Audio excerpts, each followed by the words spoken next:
This is the Escalante Overlook. Beautiful colors down there. Pastels.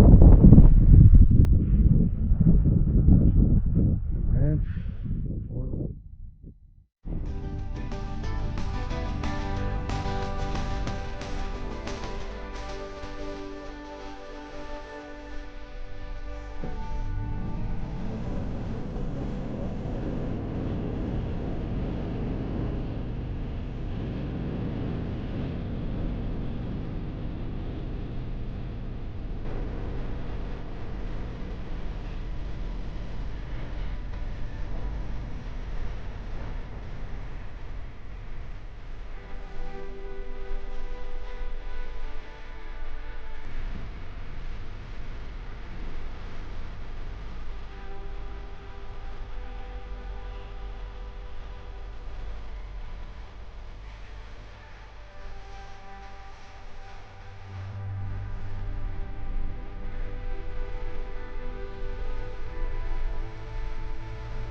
We're here, got out of the wind finally, and down on the Gunnison River.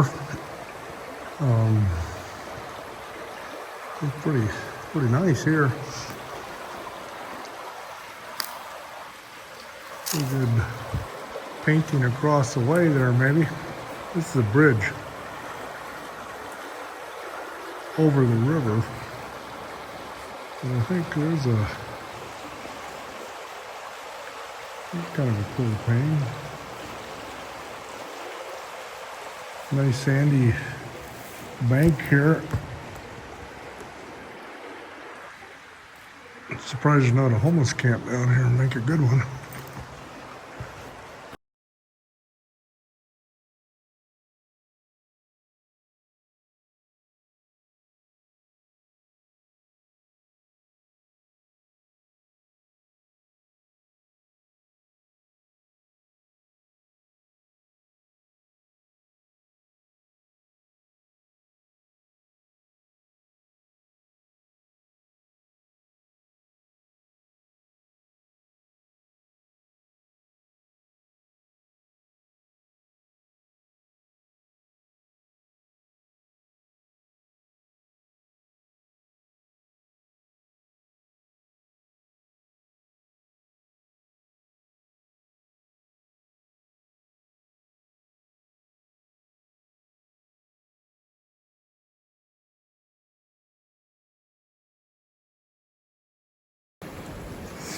All right, thought we got set up here on the banks of the Gunnison River at the Escalante boat ramp.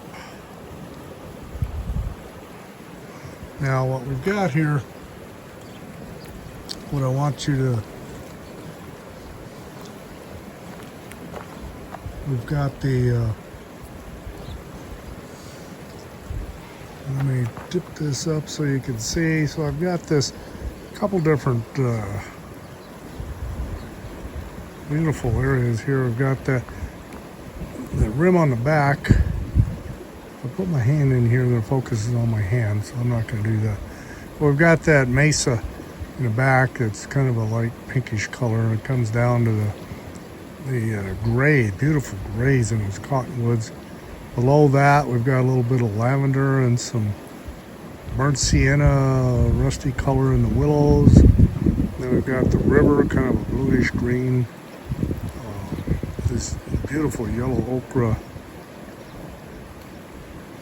bank in the foreground, a bit of a gravel bar with grass on it. And then the gravel bar, river again, and the gravel bar.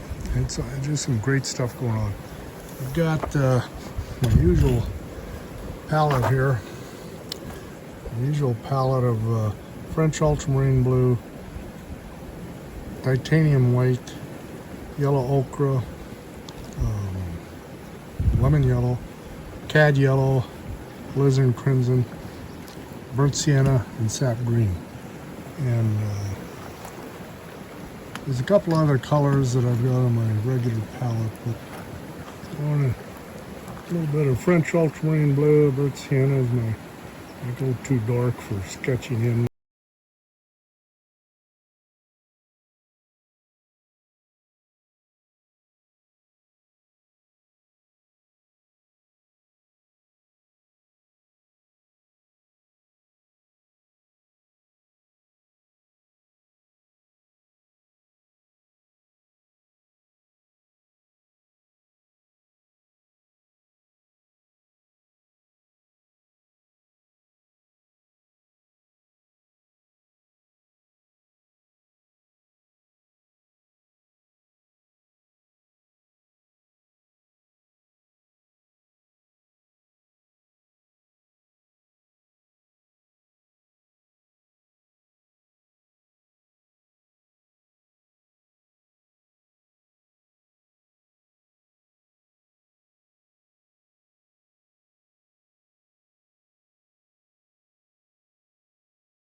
So I lighten the sky up, just plain titanium white out of the tube, but I think that'll be great.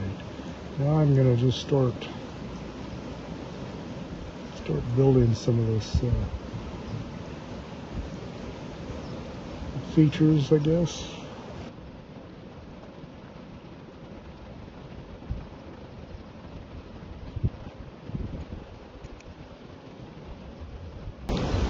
I don't remember who the artist was,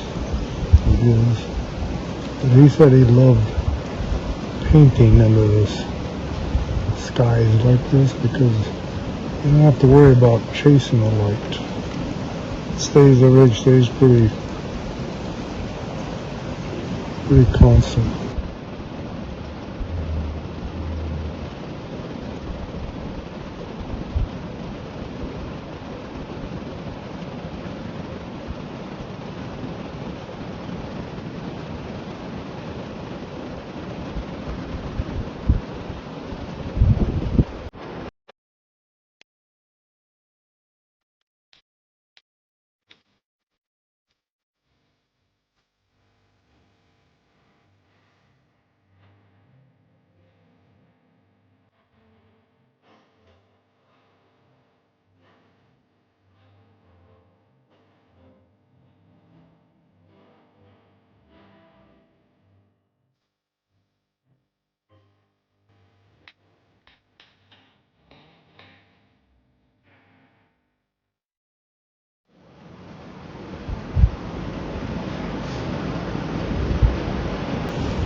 rocks up here on the rim.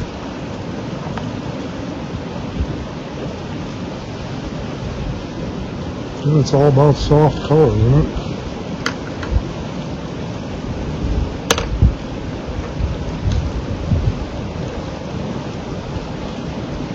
It's something I kind of struggled with down in Big Bend when I was down there. And I don't know why. I mean, it was just beautiful.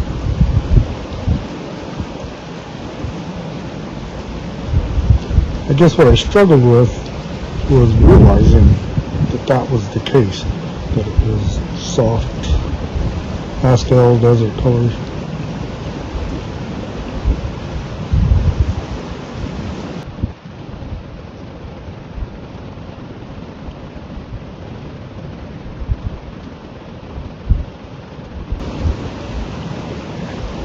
Now I've got a little work to do on these cottonwoods, so I've got to figure out how to render those. The tree trunks in there, beautiful gray.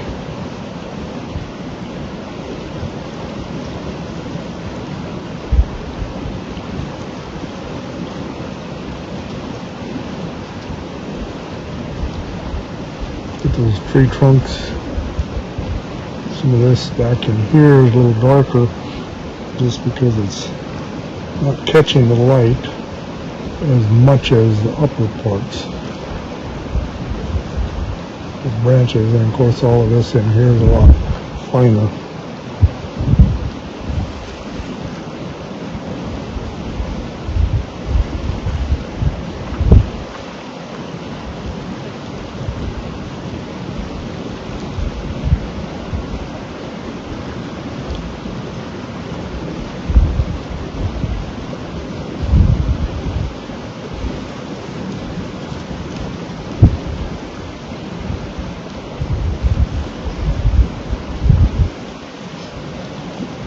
When it comes to putting those branches in, I think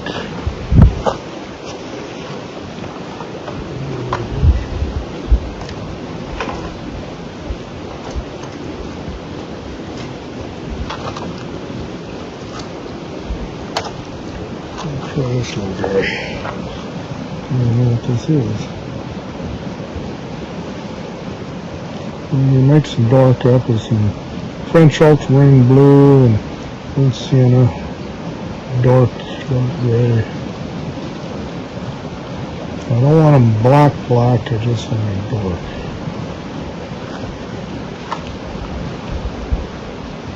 Yeah, something like that.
I think I can take this gray and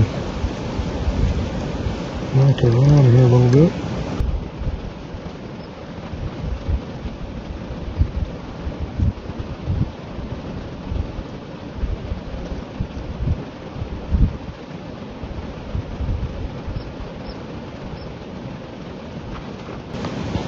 So I think that's getting closer.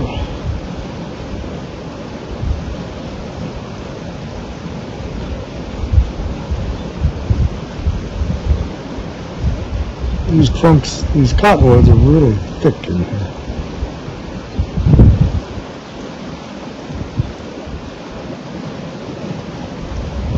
Multi-trunks, multi-branches. Lots of stuff.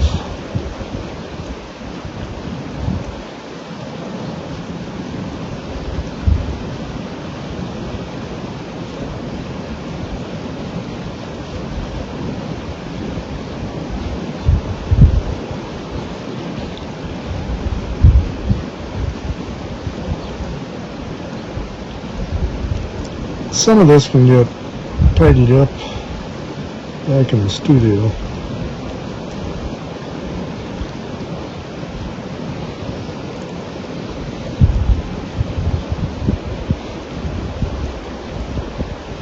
Which brings up an important topic, I think.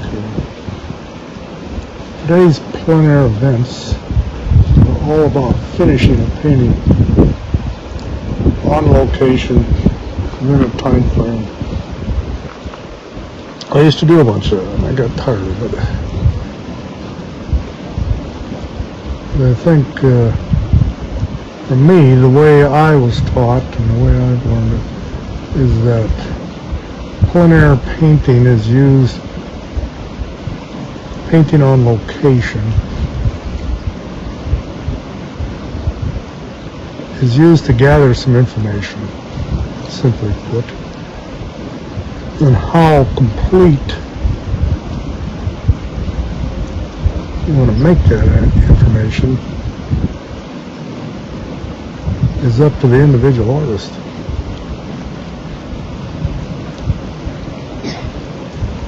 I think that getting an idea down, but at any point here I could quit because I've got the basic idea of what I want. But just because I'd rather paint outside than in the studio, I think I'll hang in there a little bit.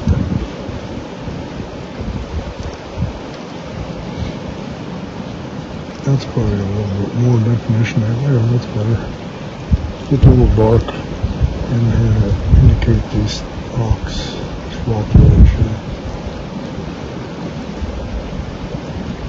Again, that's just some information.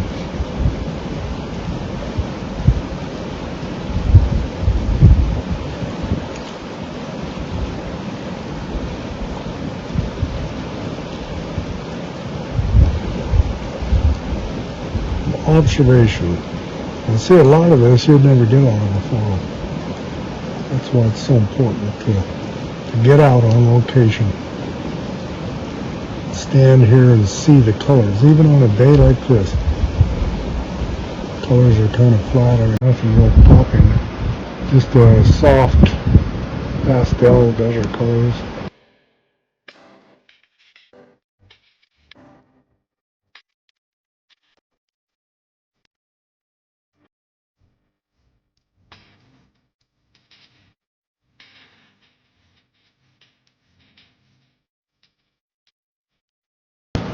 So it's dark in here, and then I can come back and pop it with some lights.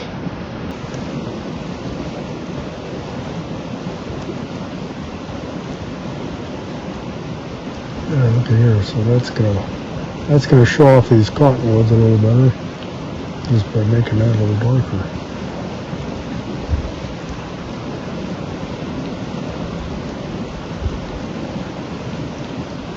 Might be a little too dark.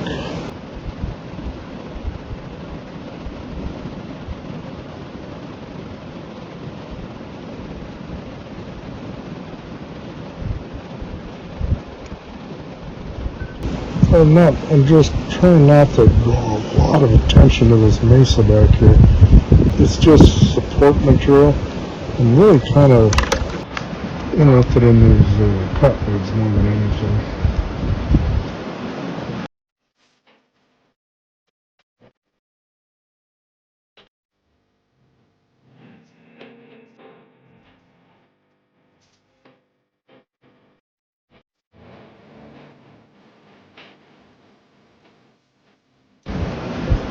Those willows are just this beautiful orange.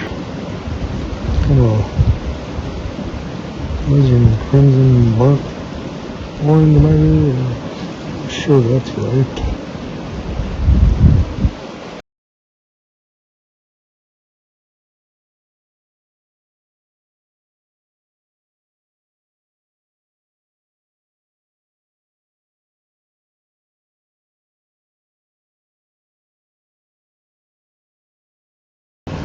And every once in a while, you gotta step back and kind of see what you're doing. Now, there's an opportunity here for some darks.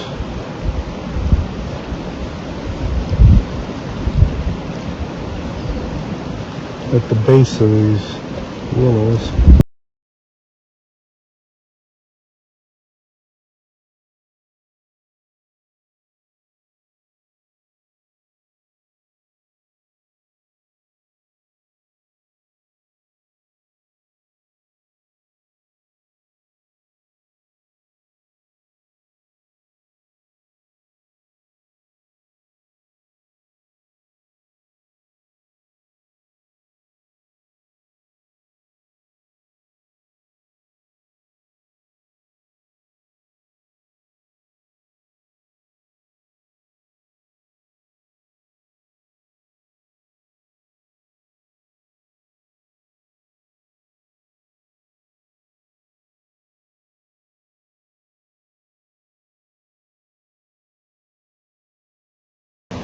And we've got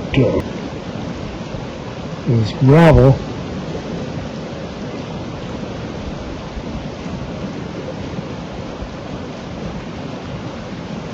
which is really light compared to everything else. Light and downy.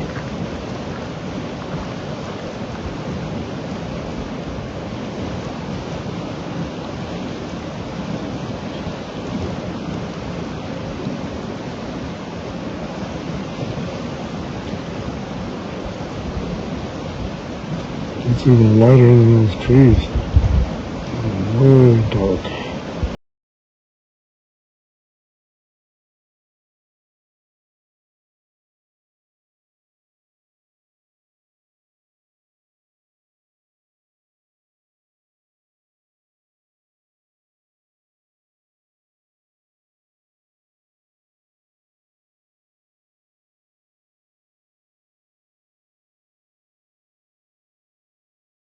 So as you can see, I've add a little color in the water here. About done. So the whole idea of plein air painting for me is to just kind of get some information.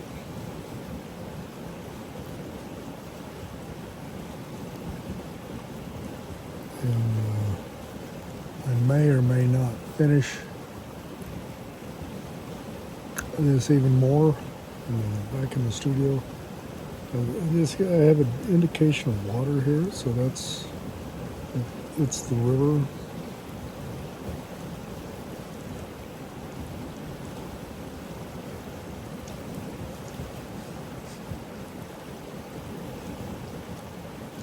But if you're a painter, do you paint out on location in plein air?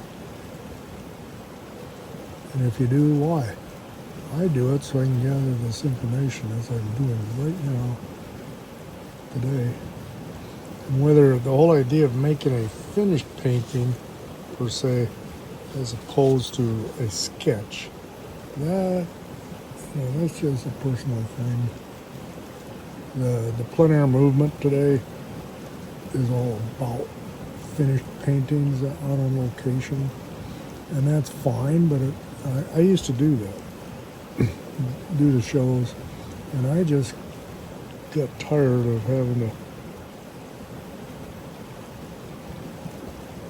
the competitions and the need to finish the paintings, and it just wasn't the way that I learned many years ago, back in the mid-70s when I started. And I had a gentleman, fellow artist, was good enough to get me started.